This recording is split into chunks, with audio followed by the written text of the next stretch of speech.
आम्ही खूप दिवसापासून श्री स्वामी समर्थ महाराजांची रोज नित्य सेवा करतो। रोज घरामध्ये श्री स्वामी चरित्र सारामृताचं 3 अध्याय पठण करतो। यासोबत रोज 11 माळी जप करतो। यासोबत आमच्याकडून जेवढी सेवा होईल तेवढी सेवा करतो। रोज आमच्या बाजूला केंद्र आहे, आम्ही केंद्रात जातो। तरी देखील आमच्या जीवनातील अनेक प्रश्न जसे आणि तसेच आहेत, अनेक प्रश्न सुटलेच नाही।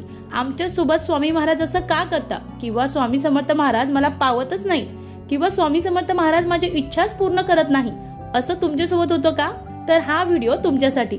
मंडळी, प्रत्येक जणाला वाटतं की आपल्या आयुष्यामध्ये सुख असावं। या सुख असण्यासाठी आपण पैसे तर कमवतो, कष्ट तर करतो, पण यासोबत जर आपण 1% आपलं सर्व जीवन किंवा आपल्या सगळ्या गोष्टी आपण जर महाराजांना सोडल्या तर मग आपण अनेक सेवा करतो, पूजा अर्चा करतो, पण तरी देखील आपल्या जीवनामध्ये सकारात्मक बदल का होत नाही? का तुमची एखादी इच्छा आहे, खूप दिवसापासून तुम्ही अनेक जप तप व्रत वैकल्य केलं, तरी देखील महाराज तुम्हाला ते नशिबात का देत नाही? तर तुम्ही एक चूक करता।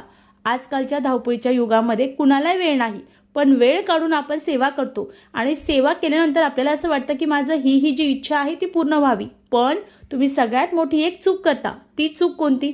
तर तुम्ही कोणतीही सेवा करता, अगदी मनोभावे करता, वेळ नसेल वेळ ॲडजस्ट करतात, सकाळी लवकर उठून करतात किंवा संध्याकाळी उशीर झाला तरी करतात, पण तुम्ही सेवा करताना पर अन्न घेतात, म्हणजे मित्र मैत्रिणी नातेवाईक यांच्या घरी जाऊन जेवण करतात, किंवा ते तुमच्यासोबत येत असतील, तुम्ही त्यांचा जो जेवण आहे ते खातात, किंवा काही नियम असतात, मांसाहार करू नये, हे नियम पाळत नाही। यामुळे अगदी एका चुकीमुळे जे तुमची सेवा आहे ती सेवा रुजू होत नाही, आणि ज्याच्या घरी तुम्ही खातात, ज्याच्या डब्यातलं किंवा टिफिनमधलं खातात, तुम्ही केलेल्या सेवेचं पुण्यफळ त्याला मिळतं आणि त्याला सगळं चांगलं होतं। मग आपला प्रश्न येतो की तो काही न करता त्याचं का सगळं चांगलं, माझं का वाईट?